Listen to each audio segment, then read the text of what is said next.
Dear students, हम लोग कल के क्लास में भारतीय मॉनसून की प्रक्रिया, प्रोसेस ऑफ इंडियन मॉनसून या भारतीय मॉनसून के संबंध में कौन कौन से सिद्धांत प्रचलित हैं, इसके अध्ययन का आरंभ हम लोगों ने कल की क्लास में किया था। और उसमें हमने बताया था आपको कि पारंपरिक रूप से अभी तक ये माना जाता था कि भारत का जो मॉनसून है वो दो घटनाओं का प्रतिफल है। एक जो वैली ने दिया था, हैली ने दिया था तापीय सिद्धांत, जिसके अंतर्गत 1686 से ये पढ़ाया जाता रहा, यह माना जाता रहा कि जो तापीय अंतर है हिंद महासागर और भारतीय भूभाग के बीच में, उसी तापीय अंतर के कारण मॉनसूनी पवनों का वर्ष में दो बार परावर्तन होता है। एक बार वो दक्षिणी पश्चिमी मॉनसून के रूप में हमारे देश में आता है और वो तब आता है जब हिंद महासागर में उच्च वायुदाब पाया जाता है और जब भारतीय उपमहाद्वीप में निम्न वायुदाब पाया जाता है, और ये समय होता है मार्च से लेकर के अक्टूबर तक का। और फिर रिट्रीट ऑफ मॉनसून होता है, जिसमें अक्टूबर के बाद भारतीय उपमहाद्वीप में उच्च वायुदाब बन जाता है, चूंकि सूर्य दक्षिणायन हो जाता है, साउथवर्ड हो जाता है, और हिंद महासागर में साउथवर्ड होने के कारण निम्न वायुदाब उत्पन्न हो जाता है। इस कारण से लौटती हुई मानसून को दिशा के आधार पर उत्तरी पूर्वी मानसून कहते हैं। तो बैली ने इसे अपने तापीय सिद्धांत के तहत प्रतिपादित किया था और एक लंबे समय से भूगोल के विषय में यही सिद्धांत राइज था। इसमें बहुत वर्षों के बाद 1951 में एक नवीन सिद्धांत जुड़ा कि सिर्फ यही उत्तरदायी नहीं है, बल्कि फ्लोन ने गत्यात्मक सिद्धांत दिया। इसमें बताया कि इंटरट्रॉपिकल कन्वर्जेंस जोन से बनता है, यानी अंतरा उष्णकटिबंधीय अभिसरण क्षेत्र, और उसके मुताबिक हम लोगों ने कल देखा था कि ये क्षेत्र कहाँ बनता है, तो इक्वेटर पर, और फिर धीरे धीरे यही क्षेत्र खिसकता जाता है किस तरफ में, तो भूमध्य भारतीय उपमहाद्वीप की तरफ ऊपर की ओर, और ये ITCZ निम्न दबाव का क्षेत्र उत्पन्न कर देता है कहाँ पर, तो भारत के पश्चिमी भाग में। और इस तरीके से चाहे तापांतर सिद्धांत हैली का हो, चाहे फ्लोन का गत्यात्मक सिद्धांत हो, दोनों एक दूसरे का सहयोग कर रहे थे। लेकिन स्वतंत्रता के बाद, यानी 50 के बाद या 51 के बाद 40 वर्षों तक लगातार इसमें अनुसंधान हुआ भारतीय मॉनसून पर। और भारतीय मॉनसून पर जो अनुसंधान हुआ, तो उससे अब वर्तमान समय में भारतीय मॉनसून के प्रक्रिया में, प्रोसेस में जो सिद्धांत पूर्व से पढ़ाए जा रहे थे, उसमें व्यापक परिवर्तन हो गया। अब ये दोनों सिद्धांत, हैली का तापीय सिद्धांत और फ्लोन का गत्यात्मक सिद्धांत, जिसका विस्तार से कल के क्लास में हम लोगों ने वर्णन किया है, वो अब आउटडेटेड हो गए हैं, वो अब नहीं माने जाते। अब इसके स्थान पर भारतीय मॉनसून से संबंधित नवीन सिद्धांतों का उदय हो गया है। तो हम आज के क्लास में देखेंगे कि उन नवीन सिद्धांतों का उदय सर्वप्रथम कैसे हुआ, इसके लिए क्या एफर्ट्स लगाए गए, क्या प्रयास किया गया। ठीक है, तो इसमें सबसे प्रथम प्रयास जो किया गया वो ये कि साहब 1958 ईस्वी 1958 में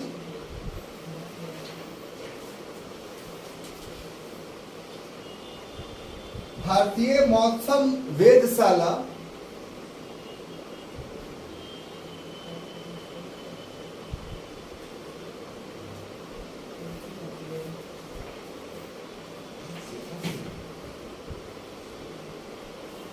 यानी इंडियन, इसको इंग्लिश से बोलेंगे मेट्रोलॉजिकल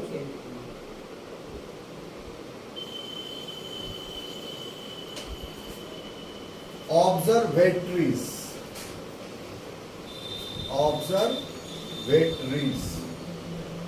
इसके महानिदेशक थे।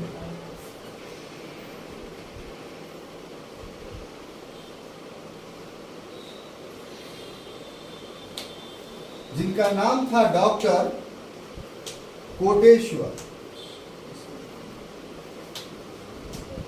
Doctor P Koteshwar.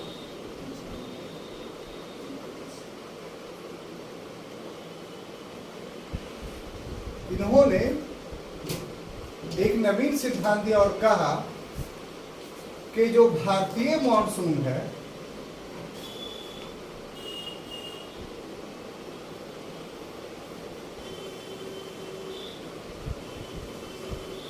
वो क्षोभ मंडल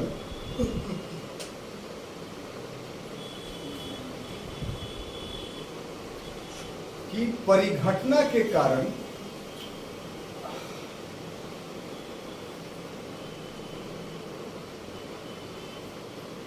घटित होता है। अब कोटेश्वर ने जो ये बात कही तो उनके इस बात का पता लगाने हेतु कि उन्होंने जो बात कही वो सही है कि गलत है, वो एक मॉनसून अभियान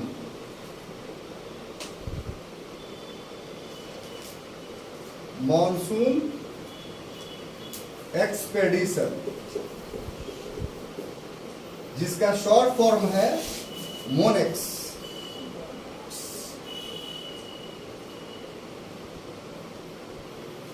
इसका आरंभ हुआ या कह लीजिए कि गठित हुआ। और इसमें जो मोनेक्स गठित हुआ, इसमें 4 रूसी और 2 भारतीय जहाज प्लस 2 भारतीय जहाज ने लगातार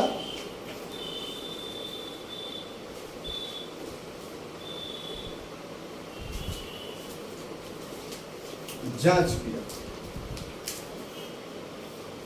और इसके बाद पाया कि जल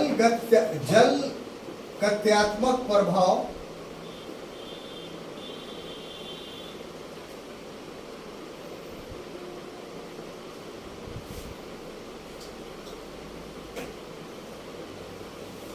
यानी हाइड्रोडायनेमिक इफेक्ट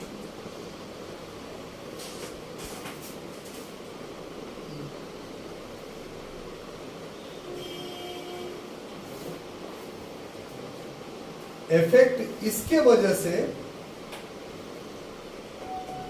भारतीय मॉनसून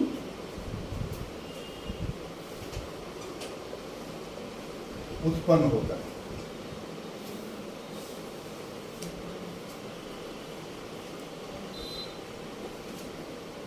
तो साहब हम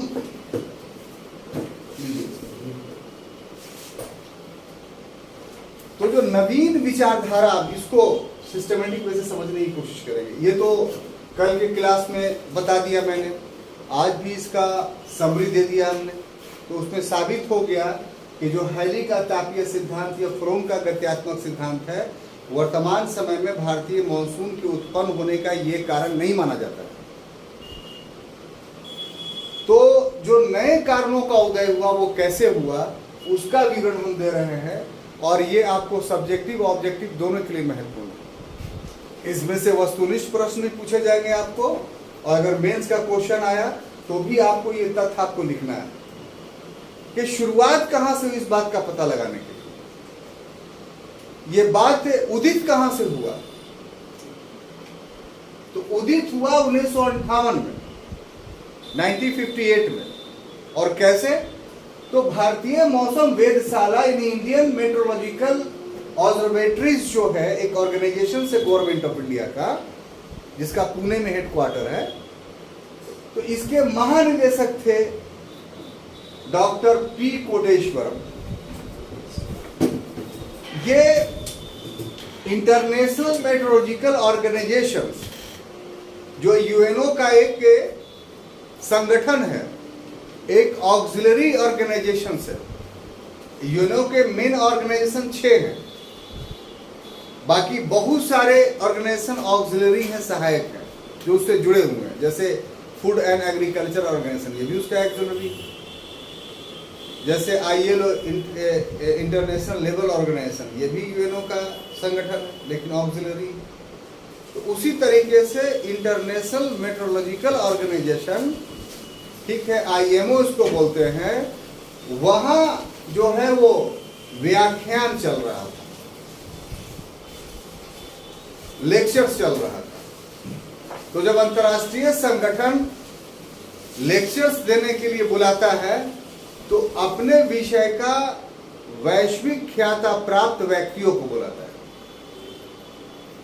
और वो व्यक्ति पूर्व से ही बहुत सारे अनुसंधान करके नए नए निष्कर्ष पे पहुंचा हुआ रहता है। जो पूर्व में प्रचलित मान्यताएं उस विषय से होती हैं, उस विषय से हटकर उस विषय के प्रति एक नया अप्रोच, एक नया दृष्टिकोण अनुसंधान के माध्यम से इस तरह के व्यक्ति विकसित किए हुए रहते हैं।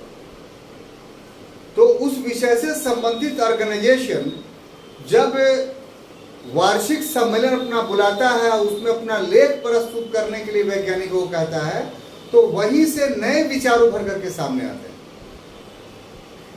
तो भारतीय विद्वान जो कोटेश्वर थे, डॉक्टर पी कोटेश्वर, ये भारत में मौसम विज्ञान के सबसे टॉप पोस्ट पर बैठे हुए थे। तो स्वाभाविक सी बात है कि अंतर्राष्ट्रीय मौसम संगठन जो था, इंटरनेशनल मेट्रोलॉजिकल ऑर्गेनाइजेशंस की जो मीटिंग हुई, तो उसमें भाग लेने के लिए इनको जब बोला गया, तो इन्होंने जो अपना लेख प्रस्तुत किया, अपना पेपर सबमिट किया, उसमें इस बात का उद्भेदन किया, ये बात कही सबूतों के साथ कि भारतीय मॉनसून जो है वो हैली के तापीय सिद्धांत के आधार पर उत्पन्न नहीं हो रहा है, या फ्लोम के गत्यात्मक सिद्धांत के आधार पर नहीं हो रहा है, बल्कि ट्रोपोस्फेयर, क्षोभ मंडल में जो घटनाएं घटित हो रही हैं, वो घटनाएं भारतीय मॉनसून को लाने में या उत्पन्न करने में सहायक बनती है। यानी भारतीय मॉनसून जो उत्पन्न होता है वो धरती पर घटने वाले घटनाओं से नहीं,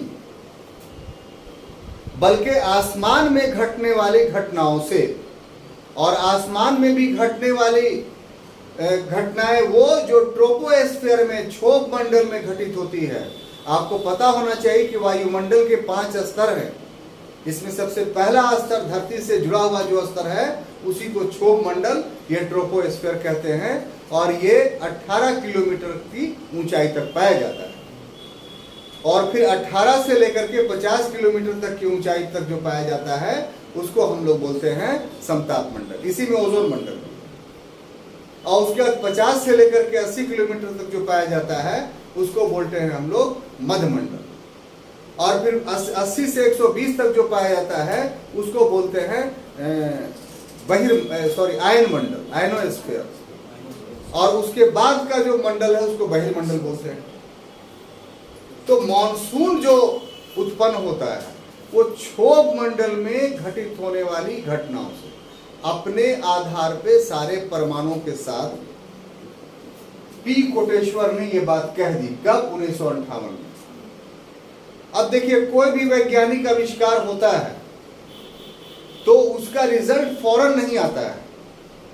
कोई एक वैज्ञानिक ने कोई बात कही कि मेरा ये आविष्कार है, तो उसको फौरन एक्सेप्ट नहीं कर लिया जाता है। अब उससे संबंधित दूसरे वैज्ञानिक उस पर अनुसंधान करेंगे कि अमुक वैज्ञानिक ने जो नया तथ्य दिया है वो कहां तक सत्य है। अगर इस तरीके से 2-3 वैज्ञानिक उसके बात को प्रमाणित कर देंगे कि हाँ उसने सही बात कही थी, तब वो बात अंतर्राष्ट्रीय स्तर पे मान्य होती है। तो यही चीज हुआ यहाँ कि पी कोटेश्वर ने 1958 में बात कह दी, लेकिन 1958 में उनकी यह बात नहीं मानी गई। तब क्या हुआ कि इस बात का पता लगाने के लिए एक मोनेक्स नामक अभियान शुरू हुआ। मोनेक्स शॉर्ट फॉर्म है किसका? मॉनसून एक्सपेडिशंस, यानी मॉनसून की खोज। और इस मोनेक्स एक्सपेडिशंस में कौन थे? तो ये दो देशों का सम्मिलित प्रयास था, एक रूस और दूसरा भारत। तो रूस ने अपने 4 जहाज और भारत ने अपने दो जहाज इस अभियान में शामिल किए, और अप्रैल से लेकर के मई तक यही मानसून के उत्पन्न का समय है। तो ये 6 जहाज हिंद महासागर में डेरा डाले रहा और उसका अध्ययन करता है, और 1 वर्ष नहीं, लगातार कई एक वर्षों तक, क्योंकि 1 वर्ष में जो डेटा आया वही सत्य है, ये नहीं कहा जा सकता है।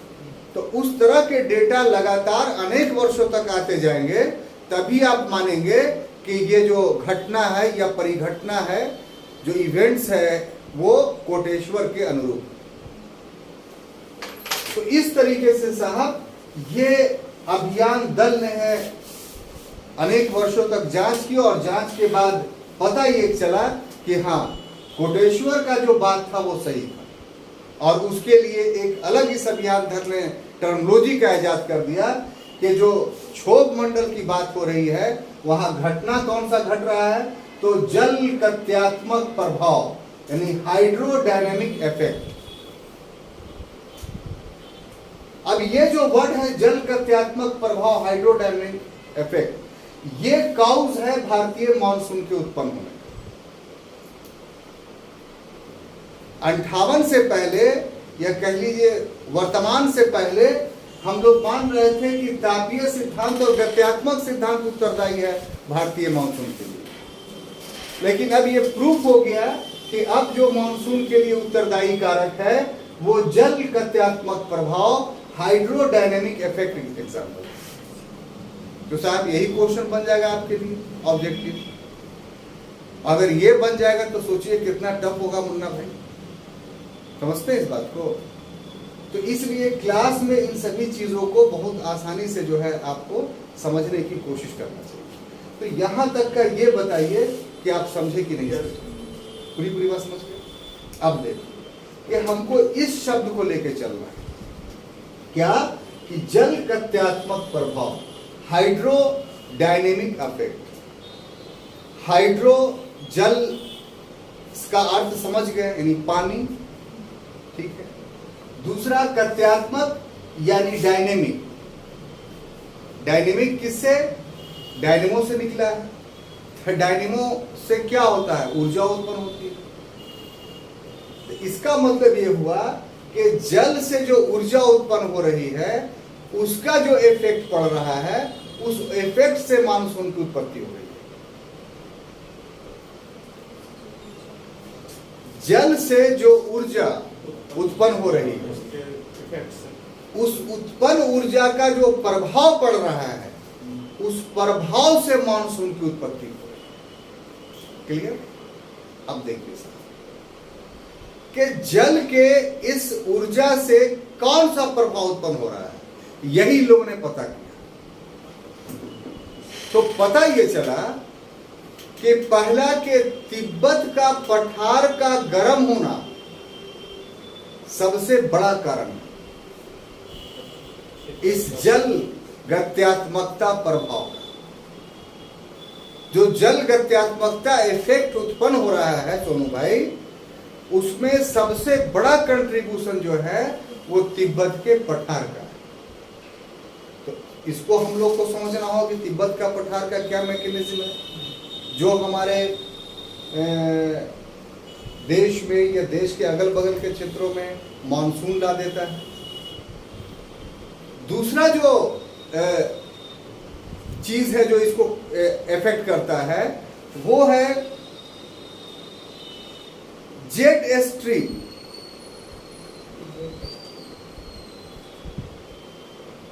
तो इसको हम लोग को एक्सप्लेन करेंगे, व्हाट इज जेट स्ट्रीम, वो देखेंगे हम लोग।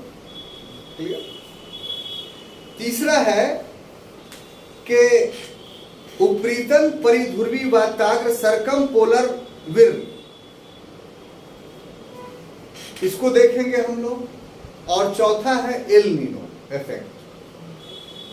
ये चार चीजें मिलकर करके हमारे जो मानसून है उसके उत्पत्ति का कारण है। ठीक है, तो अब देखिए साहब कि हम लोग बारी बारी से जो है वो इन घटनाओं का अध्ययन करने जा रहे हैं। यहीं से शुरू होता है आपका ये देखना कि आप कितना समझ पा रहे हैं। ठीक है ना। तो सबसे पहला हमने क्या बताया था कि तिब्बत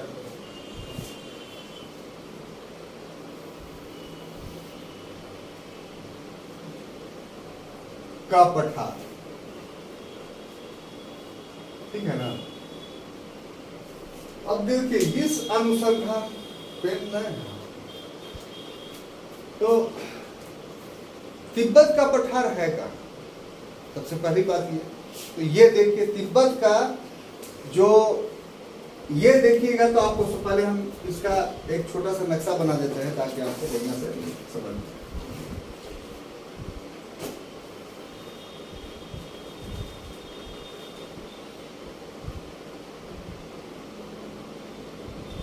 नक्शा थोड़ा खराब हो जाएगा तो हंसिएगा नहीं, ठीक है।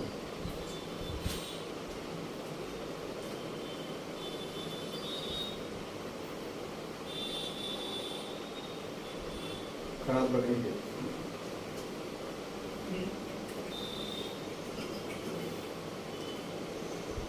मुझे थोड़ा कम बनाना था।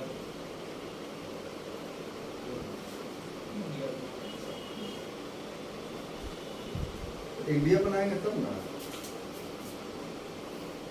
गलत हो गया ना।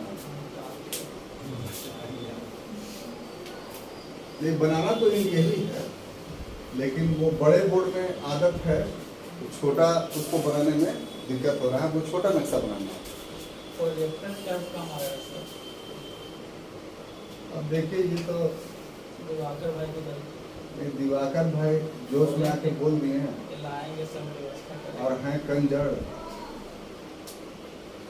और सर के पास पैसा है नहीं, तो मामला ही तो अटक गया। अब हम इतना बेशर्म भी नहीं, आप बोल दिए तो कल पैसा वैसा मिलेगा तो ला देंगे।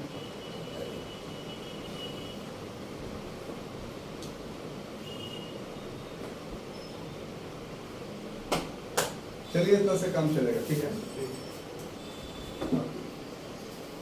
ये जो इलाका है आपका,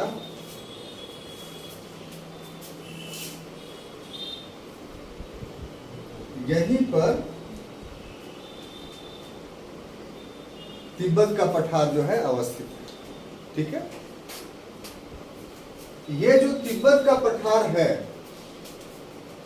जो अवस्थित है यहां पर, तो ये अगर देखा जाए, इसका पूरा संरचना पहले आप समझिए।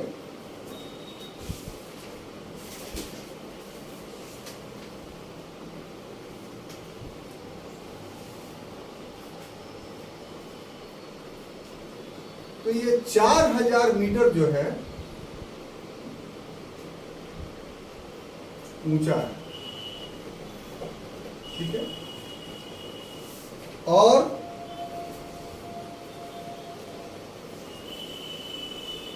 पश्चिम में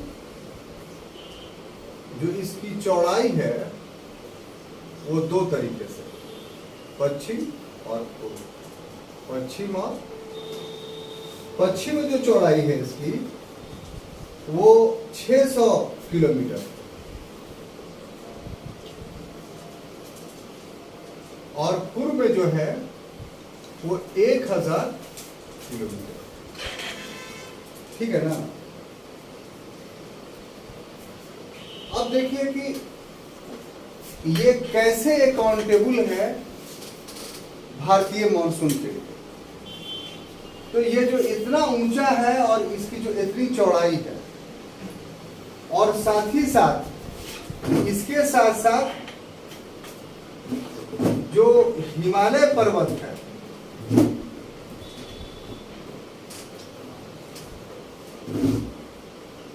भी काफी ऊंचा है।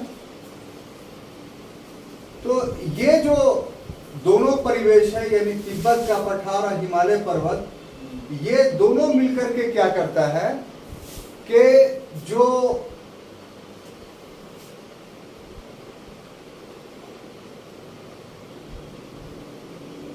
उत्तर का प्रभाव है, उस प्रभाव को रोकता है। उत्तर का प्रभाव का मतलब इस तरफ, ठीक है, और इधर से जो हवाएं चलेगी उसको भी रोकेगा, यानी उत्तर प्लस दक्षिण के प्रभाव को बोलिए कि रोकता है। यानी इस साइड से भी और इस साइड से भी जो प्रभाव पड़ेगा, प्रभाव का मतलब कि वायु का, उसके लिए ये एक बॉर्डर बन जाएगा, एक रुकावट बन जाएगा, ठीक है ना। अब देखिए कि इस का जो ये जो तिब्बत का पठार का जो ये वाला इलाका है, इसमें क्या घटना घटती है, इस घटना को आपको समझना होगा। घटना नहीं, इसमें क्या घटना घटती है, तो इस घटना को आप समझ जाइएगा तो आपको ये पता चल जाए कि तिब्बत का पठार कैसे अकाउंटेबल है, ठीक है ना। तो घटना ये है कि सूर्य जब उत्तरायण होता है, सूर्य जब उत्तरायण होगा, उत्तरायण का इंग्लिश नॉर्थवर्ड,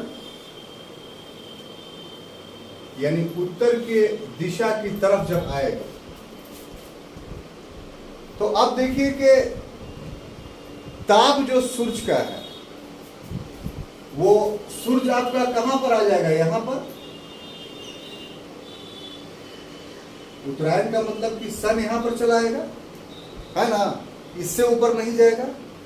इसका मतलब क्या है कि ये जो इलाका है, यहां पर जब सूरज आ जाएगा तो ये इलाका जो है, वहां पर सूरज की किरणें एक सीध पड़ेगी। इसी मैग्नेटिक को एक सीध पड़ेगी, तो इस उत्तरायण होने के कारण सर्वाधिक सूर्यताप कहां प्राप्त होगा,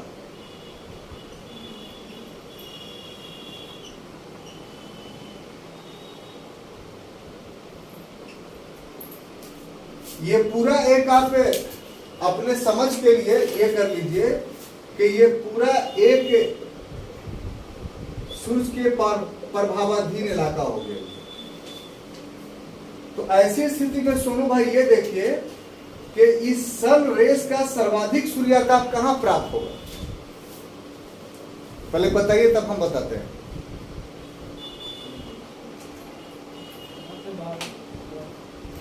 ये जो भूखंड है, इसका पूरा आपको इल्म है ना कि नहीं है।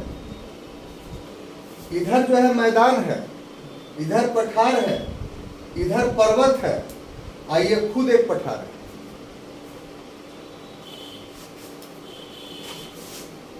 तो ये सारे जो भू आकृतियां हैं इतने बड़े क्षेत्र में, इन भू आकृतियों में सर्वाधिक सूर्यताप कहां प्राप्त होगा, दिमाग लगाइए। सबसे पहले सूरज की रोशनी कहां पड़ेगी, पर्वत पे, उसके बाद पठार पे। तो अब पठार दो जगह, यहां भी है और यहां भी है। तो ये पठार आपको कितना हमने लिखा है, 4000 मीटर ऊंचा है, और ये सब पठार 1000 से नीचे है, 700 600। अब आ जाइए इस पठार से 4000, उससे ज्यादा यहाँ पर का जो हिमालय है वो ऊंचा है। तो हिमालय पर जो ऊंचा है, ऊंचाई है, उस पर बर्फ जमा हुआ है। तो आपको पता होना चाहिए कि सुफीद चीजें अवशोषण कम करती हैं, किसका, सूर्यताप का। क्वेश्चन आता है ना कि उजला कपड़ा या काला कपड़ा में ज्यादा गर्मी किसमें लगेगा, काला में, अवशोषण ज्यादा करता है। तो ऊंचा तो है ये हिमालय पर्वत, लेकिन पूरा बर्फ से ढका हुआ है, इसलिए सूर्यताप वो इतना प्राप्त नहीं करेगा। तब क्या हो जाएगा, इस सारे को मिला करके यही जो तिब्बत का पठार है, ये इन सारे जगहों से सबसे ज्यादा सूर्यताप प्राप्त करता है। और अपने निकटवर्ती एरिया से जो सर्वाधिक सूर्यताप प्राप्त कर रहा है, ये उससे 2 डिग्री से लेकर के 3 डिग्री सेंटीग्रेड तक तापमान में वृद्धि हो जाती है। तापमान में वो अपने हाँ, यहां पर तापमान में वृद्धि हो जाती है। बात समझ में आ रही है कि नहीं समझ में आ रही है? कोई कंफ्यूजन नहीं ना? जी बोलिए।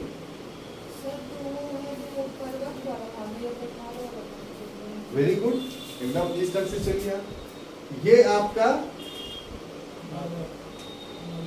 हिमालय पर्वत, हिमालय पर्वत के बाद ये, चलिए लिख देते हैं, ये क्या हो गया, हिमालय पर्वत है। ये क्या हो गया, तिब्बत का पठार। अब बोलिए, कोई कंफ्यूजन? जी, हम इससे खुश हुए आपसे। एक एक चीज को, एक एक मुद्दा को बढ़िया से समझिए। इसमें सिर्फ ये नहीं कि ये पढ़ लिए और वो ऑब्जेक्टिविटी हो गया, पढ़ाई खत्म, नहीं। हम लोग इस ढंग से अध्ययन करेंगे कि चाहे प्रश्न ऑब्जेक्टिव आए, चाहे प्रश्न सब्जेक्टिव आए, हम दोनों को लिखने में या बताने में सक्षम। भाई समझ में आई कि नहीं बात? अब जो ITCZ था वो क्या कह रहा था, कल पर आइए। ITCZ कह रहा था कि यहां पर उत्पन्न होता है ITCZ, और वो खिसकते खिसकते इधर चला जाता है, और कोतवाल का जो पठार है वहां पर निम्न वायु दाब का क्षेत्र उत्पन्न कर देता है, और इसके वजह से हिंद महासागर की हवाएं जो हैं वो पहुंच जाती हैं यहां। क्लियर? अब इस विचारधारा को हम अगर मानते हैं तो बारिश जो होना चाहिए था वो डायरेक्ट यहां से आकर के यहां पर हो जाना चाहिए था। तो बारिश इधर से भी हो जाकर के होती है और इधर से भी होकर के होती है। और सिर्फ यही नहीं है, बारिश आगे चल कर करके अगर इसको आप देखिए तो मेडागास्कर के पास भी हो जाती है, और इधर दक्षिणी पूर्व एशिया के पास भी हो जाती है इसी मानसून से बारिश। तो इसका जवाब इस गत्यात्मक सिद्धांत से नहीं मिल रहा था। लेकिन जब ये नवीन तिब्बतीय सिद्धांत का विकास हुआ तो इसमें प्रमाणित एग्जैक्ट हो गया कि आखिर बारिश इस ढंग से क्यों होती है। सबसे पहले बारिश जो है वो यहां पर क्यों होती है, सबसे पहले बारिश जो है वो यहां पर क्यों होती है, और एक बैग क्यों होती है। तो अब देखिए कि ये जो निम्न वायु दाब का क्षेत्र उत्पन्न हुआ, ठीक है, तो ये निम्न वायु दाब का क्षेत्र जो है वो आकर्षित कर रहा है किसको। इसमें और भी फैक्टर काम करेंगे जो आगे पढ़ाएंगे तब आपको समझ में आएगा, ठीक है, अभी नहीं। तो यहां पर जो गर्मी के दिनों में जो निम्न वायु दाब का क्षेत्र विकसित हुआ, तो यहां पर से इसको ये जो आर्द्र वायु है इसको मई में ही प्रवेश कर जाना चाहिए था, लेकिन मई से लेकर जून तक रुका रहता है कि नहीं रुका रहता है। और जून के प्रथम सप्ताह में यहां घनघोर बारिश करता है, और उसके पहले यहां पर घनघोर बारिश करता है। तो काहे करता है भाई? तो ये 2 से 3 डिग्री तक ये तपता है अप्रैल से लेकर के मई तक, और तब जून में जो है इसकी स्थिति इतनी भयावह हो जाती है निम्न दाब का कि यहां पर प्रेशर ग्रेडियंट फोर्स, एक टर्मिनोलॉजी है, याद रखिएगा, ताप प्रवणता बल, दोनों इंग्लिश हिंदी दोनों पढ़िए। ताप प्रवणता बल, जिसका इंग्लिश होगा प्रेशर ग्रेडियंट और फोर्स। अब देखिए गौरव भाई, तो दाब प्रवणता बल प्रेशर ग्रेडियंट फोर्स क्या है, इसको आसानी से ऐसा समझिए कि एक तरफ हाई प्रेशर बेल्ट है, ठीक है, हाई प्रेशर है यहां पर, और यहां पर लो प्रेशर बेल्ट है। ये आप मान लीजिए एलपी, यहां पर मान लीजिए एचपी। तो देखिए एक ये हुआ, एक ये हुआ, और एक इससे भी छोटा हुआ। हम जानबूझ के बना रहे हैं ताकि डिस्टेंस, इट इज क्या चीज, डिस्टेंस। तो डिस्टेंस हमको यह समझाना है कि जितना कम डिस्टेंस होगा ना, उतना लो प्रेशर ग्रेडियंट फोर्स पैदा होगा। लो का मतलब क्या हो जाएगा कि गति इसकी कम हो जाएगी। जैसे मान लिया जाए 40 किलोमीटर पर आवर हो जाएगा, एक छोटा मीटर, और जितना दूरी बढ़ जाएगी तो यहां ये क्या हो जाएगा, हाई हो जाएगा। क्या चीज, पीजीएफ, प्रेशर ग्रेडियंट फोर्स। और यहां मान लीजिए क्या, 400 हो जाएगा, 400 किलोमीटर पर आवर। अब यही अंतर है कि ये जो यहां से यहां की दूरी है वो ज्यादा है, हाई है। इसीलिए एक बैग जून के प्रथम सप्ताह में जो है वो आकर के झोंके के साथ यहाँ बारिश करेगी। कहाँ, गारो खासी जयंतिया में, अब बहुत तेजी से, इसलिए कि प्रेशर ग्रेडियंट फोर्स बहुत ज्यादा है। Very good. जैसे इसको ऐसे मानिए कि आपको बोला जाए कि यहां से यहां तक दौड़िए, और दूसरा बोला कि नहीं, यहां से एकदम उस मोड़ तक दौड़िए, गति आ जाता है चलते चलते। तो यहां पर इतना डिस्टेंस है तो आप बहुत तेज दौड़ पाइएगा यहां पर, लेकिन डिस्टेंस ज्यादा दिया जाएगा तो आप ज्यादा तेज दौड़ पाइएगा। तो डिस्टेंस ज्यादा रहने से दाब प्रवणता बल की गति ज्यादा हो जाती है, डिस्टेंस कम रहने से दाब प्रवणता बल की गति कम रहती है। आपको समझ में आया? ये डिस्टेंस पे डिपेंड करता है। इसीलिए आप गौर कीजिए, इसी से यहां पर ही बारिश होती है, तो यहां पर उतना तेज बौछार नहीं होता है। इसको बोलते हैं मैंगो शावर, आम्र तुषार।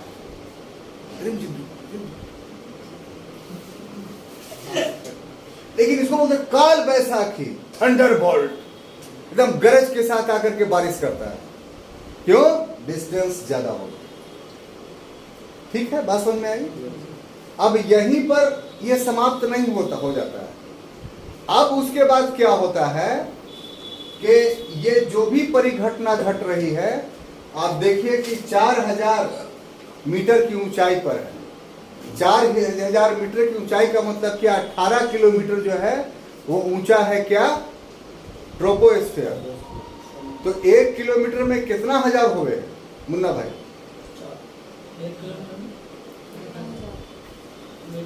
हाँ, मीटर 1000 मीटर होता है?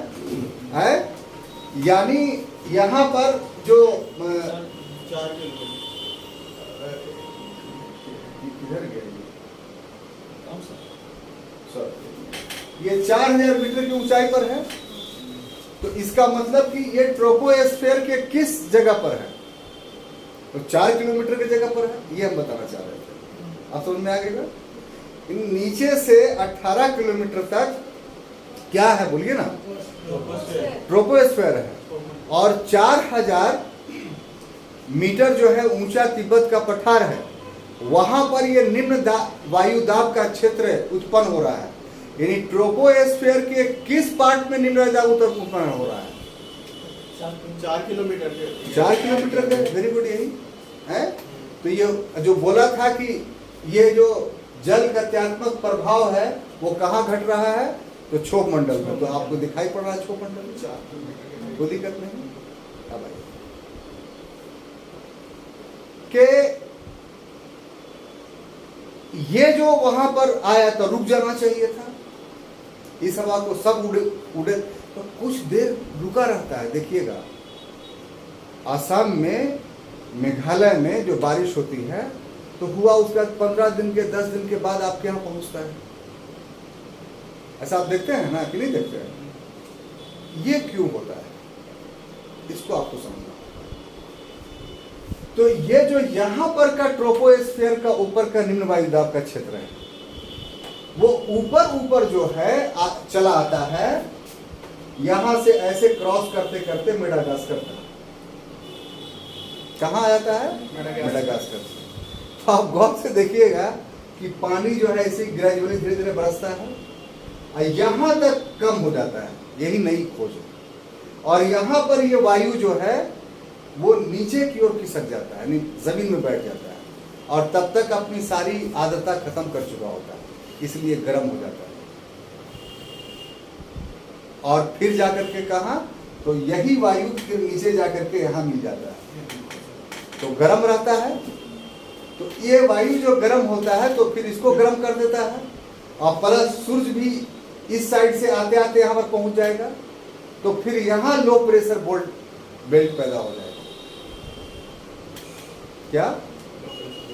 और यहां हाई प्रेशर बेल्ट। तो ये कब? तो अक्टूबर के बाद। तो इस ढंग से अक्टूबर के बाद फिर उल्टी गिनती चालू हो जाएगी। बात सुन रहे हैं? हाँ, तो ये आप जो है तिब्बत का पठार का हमने आपको समझाया। अब आप बोलिए कि समझे कि नहीं।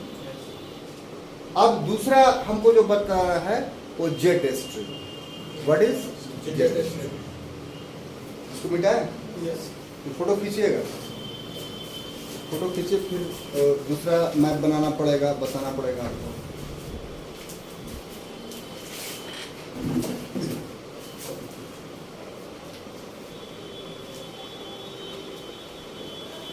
ठीक है?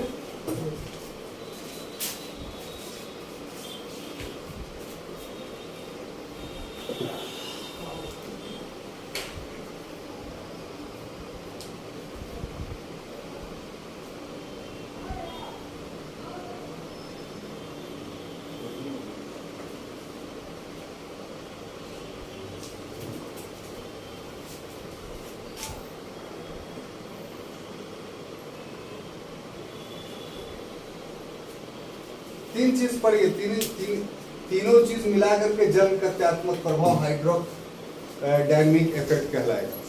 ठीक है?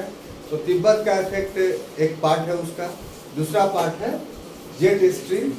इसको आप समझिए, उसके बाद आपको और ज्यादा कंसेप्ट क्लियर होगा कि कैसे। सबसे पहले ये देखिए साहब कि जेट स्ट्रीम है क्या? क्या ये जेट स्ट्रीम है क्या? तो आपको समझाने के लिए बहुत बड़ा मैकेनिज्म है, लेकिन आप पूरी बात समझ भी जाए और इसका अच्छा व्याख्याकार भी बन जाए, तो उसके लिए एक शब्द इस्तेमाल कर रहे हैं कि ये पछुआ पवन का,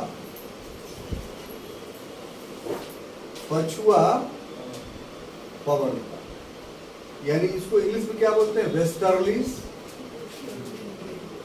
हम आते हैं घबराइए में, वेस्टर्लीज का एक भाग है ये। जैसे कल के क्लास में बताया था ना आपको कि मानसून पवन कोई अलग पवन नहीं, वास्तव में व्यापारिक पवन का एक भाग है। क्लियर? तो क्वेश्चन भी आता है उसी तरीके से पुनीता जी, जो जेट स्ट्रीम है it is a part of westerlies. ये पछुआ पवन का जो है एक भाग है। अब देखिए कि पछुआ पवन का ये भाग हम तक कैसे पहुंच रहा है। पहुंचना तो नहीं चाहिए, बिल्कुल नहीं। तो इस मैकेनिज्म को, यही सब खोज हुआ है, समझ गए ना? मतलब जैसे आप कैसे बोलते कि पहुंचना तो नहीं चाहिए, तो पहले भी आदमी यही सोचता होगा, लेकिन पहुंचता है। कैसे पहुंचता है? तो जरा उसको आप देखिए और समझने की कोशिश कीजिए, तब आपको ये होगा। ये मैप आपको दिखाई पड़ रहा है ना आप लोगों को? तो पहले आप ये बताइए हमें कि वेस्टर्लीज पछुआ पवन जो यहाँ देखिए नजर आ रहा है, तो उतार के रख लीजिए अपने पास।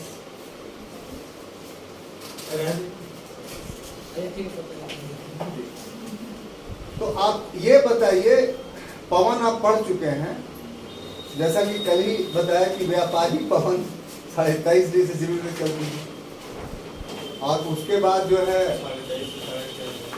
66.5 से 23.5 तक चलती है हवा है। इसमें आपको बताया, थोड़ा बना देते हैं सब, थोड़ा ही नहीं मिटा देंगे, पहले हमको बना देने दो, तब ये मैं आपको दिखाएंगे। आप इसको ऐसे समझिए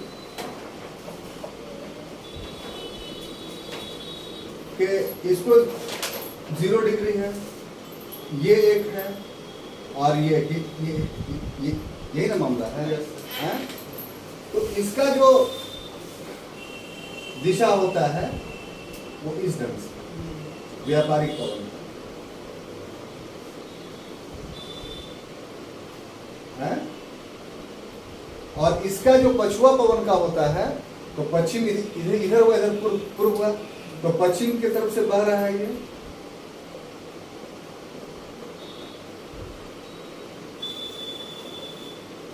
तो पछुआ पवन कहलाया। अब ये 23.5 डिग्री हो गया।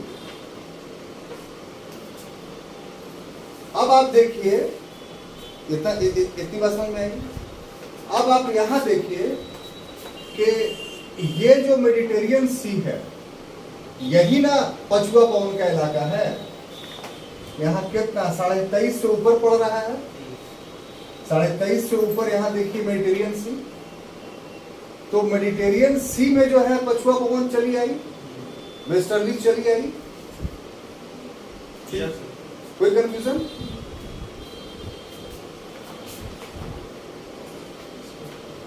अब देखिए, ये जो पवन है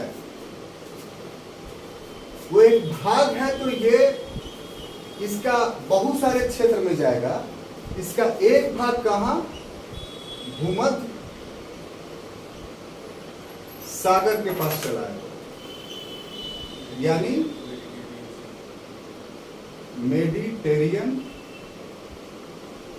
सी के पास।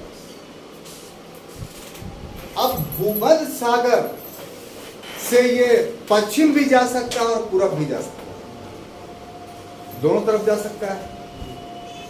लेकिन भूमध्य सागर से ये पूर्व की ओर जाएगा, पश्चिम की ओर नहीं जाएगा। पूर्व की ओर क्यों जाएगा? क्योंकि पश्चिम के तुलना में पूर्व में जो है वो जो देखिए, हम कोरिलेट कर रहे हैं तिब्बत के पठार से। तिब्बत का पठार आपको हम बता चुके हैं पहले। हमने कहा था कि सब बात एक दूसरे से जुड़ी हुई है। तो कहा मुन्ना भाई आप उबिए नहीं, उबिएगा तो बताइए कि हमको समझ में नहीं आ रहा। तो तिब्बत के पठार के तरफ ये जाएगा। क्यों जाएगा? कि अभी अभी हमने बताया है कि निम्न वायुदाब का क्षेत्र यहाँ विकसित हुआ। तो जिस समय गर्मी के मौसम में, कितनी खूबसूरत बात हम बताने जा रहे हैं, जरा सुन के आप खुश हो जाइए कि गर्मी के मौसम में, हाँ खूबसूरत बात तो है ही नहीं। खूबसूरत तब होता है जब बात समझ में आती है। जब बात समझ में नहीं आती तो बातें बदसूरत हो जाती है ना। समझ में आने का मतलब कि आपके माइंड ने उसको एक्सेप्ट कर लिया, खूबसूरत हो गया। कौन सा गलत टर्मिनोलॉजी में इस्तेमाल कर रहा है? तो तिब्बत का पठार में अभी भी पढ़ा है कि निम्न वायुदाब का क्षेत्र उत्पन्न हुआ। वैसा अमेरिका में नहीं हुआ। इस साइड में अमेरिका है, वैसा नहीं हुआ, क्योंकि यहां भू आकृति वैसी नहीं है जैसे यहाँ। क्लियर बात? अब सब क्वेश्चंस आपके दिमाग में उभरेगा, तो इसलिए हम सबका जवाब देते हुए चल रहे हैं। तो इस कारण से ये जो भूमध्य सागर पर पछुआ पवन आके रुका हुआ है, वो जैसे ही तिब्बत के पठार पर निम्न वायुदाब का क्षेत्र विकसित हुआ, तो ये बढ़ेगा किधर? तिब्बत के पठार। और अगर महीना देखिए, तो अगर जून जुलाई का महीना है, तो इसी समय तिब्बत के पठार में क्या हो रहा है? तिब्बत में क्या हो रहा है? बारिश करवा रही है ये। कहां? तो इस क्षेत्र में बारिश करवा रही है। अब देखिए कि जब ये महीना अक्टूबर, यहां पर निम्न वायु दाब लिख देते हैं ताकि आपको क्लियर रहे। लो प्रेशर बेल्ट है यहाँ, ये जो महीना हम मान के चल रहे हैं मंथ वाइज से समझिए। यहाँ पर ये जो महीना हम मान के चल रहे हैं ये आप जून मान के चलिए कि जून की ये घटना है। अब आप आ जाइए अक्टूबर में, अक्टूबर नवंबर,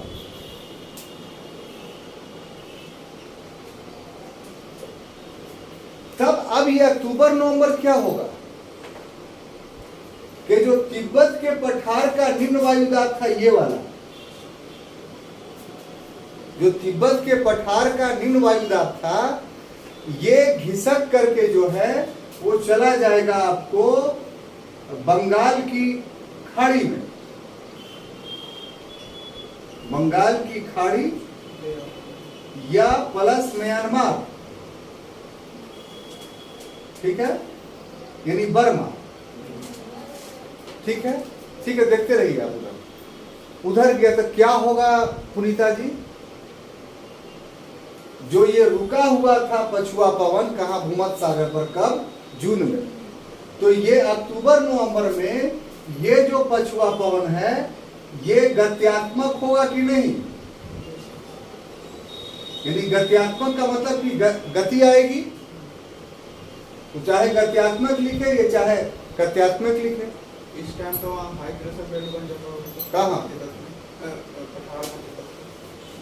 वही बोल रहे हैं कि ये जब बढ़ा बंगाली खाड़ी में तो हाई प्रेशर बेल्ट बना, तो ये खींचेगा ना किसको, पछुआ पवन को, कहां से, भूमध्य सागर से। तो अब ये गत्यात्मक होगा तो इससे क्या होगा कि पछुआ पवन जो है, पछुआ पवन पूर्व की ओर बढ़ेगा, है ना, पूर्व की ओर बढ़ेगा।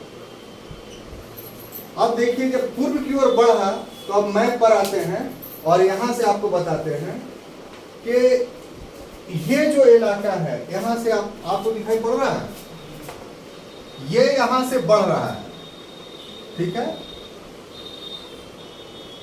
ये पछुआ पवन है, तो ये आर्द्रता लिए हुए यहां पर से, कहां पर से, मेडिटेरियन सी, इसलिए ईरान में, अफगानिस्तान में, पाकिस्तान के ये सब इलाका में जाड़े के समय में, अक्टूबर में जाड़ा जाता है, उस समय बारिश होगी। अब यहां पर देखिए क्या है, ये दूसरा पेन से बनाते हैं तब आपको समझ में आ जाएगा। यहां पर आपका क्या है, तो यहां पर साहब आपका यहां से लेकर के यहां तक हिमालय है? अब यहां से लेकर यहां तक हिमालय है, तो ये जो आपको पछुआ पवन होगा ये दो भाग में बढ़ जाएगा, एक इधर चलावेगा और एक इधर। तो ये पटना तक आएगा, नया अनुसंधान है, क्वेश्चन आ सकता है कि पछुआ पवन कहां तक आता है, पटना तक, और ग्रेजुअली धीरे धीरे जो है बारिश करेगा। तो इस साइड तो पर्वत है तो यहां बारिश नहीं होगी, यहां बर्फबारी होगी, बर्फबारी सुनते होंगे जाड़े में बर्फबारी हो रही है कश्मीर में और पर्वतीय क्षेत्रों पे, और यहाँ बारिश होगी। तो ये जो है वो पछुआ पवन के प्रभाव में होता है जो गेहूं के फसलों के लिए उपयोगी है। अब फिर आइए एक कि ये जो यहाँ बंगाल की खाड़ी में पहुंच गया था, कौन, ये निम्न वायु का, आपको याद है कि इसी से एक और परिघटना जुड़ी हुई है जो है साइक्लोन, चक्रवात, इसी से मनाता है। तो यही हवा जो है चक्रवात में कन्वर्ट कर जाती है और कन्वर्ट करके सुनीता जी अपना दम तोड़ देते। कहाँ जाए, नहीं समझ में बात आ रही कि लो प्रेशर बेल्ट यहाँ क्या हो जाता है, खत्म, इतिश्री हो जाता है। कैसे, चक्रवात। तो चक्रवात टूटता कैसे है, भारी बारिश ला कर करके। तो इसीलिए इस एरिया में सर्वाधिक जो है वो चक्रवातीय बारिश होती है, इस एरिया में नहीं होती। ये सब मैकेनिज्म, अब बात समझ में आई। अब देखिए एक चीज और बच गया, वो थोड़ा छोटा है, फिर पूरा मैकेनिज्म कंप्लीट हो गया आपका, और वो है एल नीनो। और इसी के साथ जुड़ा हुआ ला नीनो। जानते हैं एल नीनो को जो है हम लोग बोलते हैं बच्चा यीशु,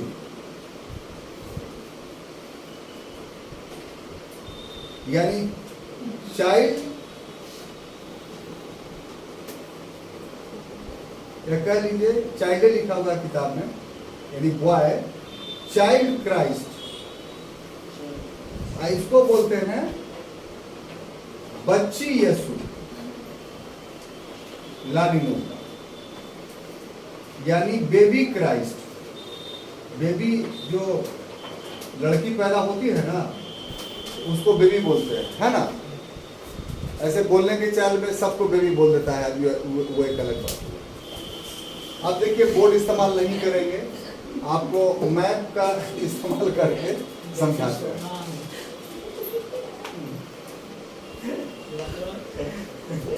देखिए प्लीज टेक अटेंशन।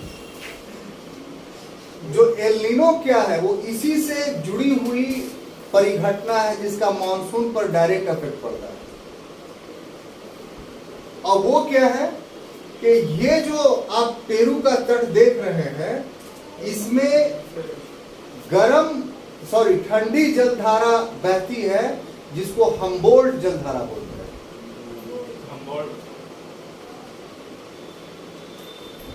पछुआ पवन के प्रभावाधीन आने के कारण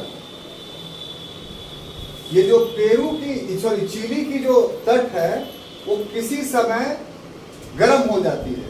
ऊपर से पवन उतरता है जो गर्म पवन है, ये भी पछुआई पवन होता है। हाँ, नहीं, पछुआ पवन दोनों साइड में चलेगा, इधर भी चलेगा इधर भी चलेगा। इधर वाला पछुआ पवन जाएगा कहीं, तो ये नीचे उतरता है तो इसको गर्म कर देता है, तो उससे चिली की धारा का उत्पन्न होता है। ये जैसे ही गर्म होता है तो उसका प्रभाव यहाँ पड़ेगा। गोल घुमा हुआ है, ऑस्ट्रेलिया में, पापुआ न्यू गिनी में, इधर इंडोनेशिया में। कि जो यहां से मॉनसून इधर आ रहा था, वो अब इधर नहीं आएगा, वो सीधा किधर चल जाएगा, यहां, चूंकि लो प्रेशर बेल्ट पैदा हो गया। तो और इसी लो प्रेशर बेल्ट को जो चिली के तट पर उत्पन्न हुआ, इसी को एल नीनो बोलते हैं। और जब एल नीनो की स्थिति पैदा हो जाएगी, यानी लो प्रेशर बेल्ट यहां, तो यहां पर का जो आर्द्र वायु है वो इधर और इधर नहीं चल जाएगा। कहां चल जाएगा? इधर से ऐसे घूम करके यहां जाके टकराएगा। अब देखिए डिस्टेंस कितना है, यहां से पूरा घूम करके इधर से आकर के यहां पर, तो प्रेशर ग्रेडियंट फोर्स यहां के तुलना में ज्यादा हो जाएगा। तो वही भयंकर तूफानों के साथ, थंडर बोल्ट के साथ जो है वो बारिश करती है और बड़ी तबाही लाती है। और उस पीरियड में यहां जो है और इस एरिया में सूखा पड़ता है। क्लियर? तो अब देखिए, अब समझाना हमको क्या है इसके आगे, कितना संवेदनशील मुद्दा है कि ये स्थिति पहले आमतौर पे 5 से 7 साल के बाद उत्पन्न होता था। किसको? El Nino. और ला नीनो इसके बीच का पीरियड रहता है। तो ला नीनो जब रहेगा तो भारत में मॉनसून बहुत अच्छा रहेगा, इंडोनेशिया में मॉनसून बहुत अच्छा रहेगा। और एल नीनो जब आएगा तो ये दोनों जगहों पे सूखा पड़ेगा। अधिक बारिश कहां हो जाएगी? अमेरिका कॉन्टिनेंट में हो जाएगी। तो पहले 5-7 साल के बाद एल नीनो आता था। अभी जो जलवायु परिवर्तन हुआ है उसके माध्यम से एक नई चीज उभर के सामने आई है, जो आपको ध्यान देना होगा कि जो हिंद महासागर है, जो इंडियन ओशियन आप देख रहे हैं, इस इंडियन ओशियन के तापमान में 2 से 3 डिग्री तक वृद्धि हो गई। अब 2 से इधर आप कंटिन्यूअस ईयर्स में देख रहे हैं कि भारतीय मॉनसून गड़बड़ाया हुआ है, जितना होना चाहिए उतना नहीं हो पा रहा। तो क्यों नहीं हो पा रहा है? इसलिए नहीं हो पा रहा है कि हिंद महासागर का टेम्परेचर जो है वो बढ़ गया है। तो जितने मात्रा में हाई प्रेशर बेल्ट वहां बनना चाहिए था तिब्बतियन प्लेटी के तुलना में, बहुत गौर से लीजिए सेंटेंस ये, उतना मात्रा में हाई प्रेशर बेल्ट नहीं बन पा रहा है, इसलिए तिब्बतियन प्लेट खींच भी रहा है तो कम मॉनसून यहां आ रहा है। और इसी बीच में जो है वो एल नीनो की घटना 2 वर्ष या 3 वर्ष के बाद ही घटित हो जाएगी इस पर्वाधीन के कारण, जो हिंद महासागर में टेम्परेचर का जो वृद्धि है। तो ये भारतीय मॉनसून का एक नवीन अनुसंधानत्मक व्याख्या था और ये व्याख्या काफी ही चिंतनीय है और इस पर समयानुसार और परिवर्तन आते जाएंगे। हमारी आपसे अपेक्षा है कि इस पूरी पढ़ाई हुई बातों को आगे में आ रहे नए अनुसंधानों के साथ को रिलेट करके अपने विषय को आगे बढ़ाएंगे। ठीक है, अब कल के क्लास में हम लोग भारतीय मॉनसून पढ़ेंगे, यानी कितना ऋतुएं पाई जाती थी। हाँ बोलिए। क्या बोले सर? कौन? ला नीनो, बच्ची यीशु, बेबीज क्राइस्ट नाम दिया गया है, इसका मतलब होता है प्लस माने दोनों एक, जैसे एल नीनो आएगा तो ला नीनो नहीं आएगा, ला नीनो आएगा तो एल नीनो नहीं आएगा। 5 से 7 साल के बीच में आता है एक बार एल नीनो, तो दूसरा 5 और 7 साल का बीच का जो पीरियड होगा वो ला नीनो होगा। नहीं, सर्कमस्टांसेस है, ये पूरा इलाका जो है ना इसमें बंधा हुआ है ला नीनो एल नीनो। एक बार वो आता है, एक बार वो आता है। एल नीनो जब आएगा तो यहाँ पर खूब बारिश होगी, यहाँ पर बारिश नहीं होगी। और जब एल नीनो नहीं आया तो ला नीनो की परिस्थिति है, सर्कमस्टांसेस है, ये सर्कमस्टांसेस का नाम दिया गया है। उस साल यहाँ जो है बारिश खूब होगी, अलग अलग अपोजिट है। ठीक है, तो आज का क्लास इतना ही था। कल के क्लास में हम लोग जब मिलेंगे तो पढ़ेंगे कि भारत में जो 4 प्रकार के मानसून है उसका क्या विवरण है। तब तक के लिए अनुमति दीजिए।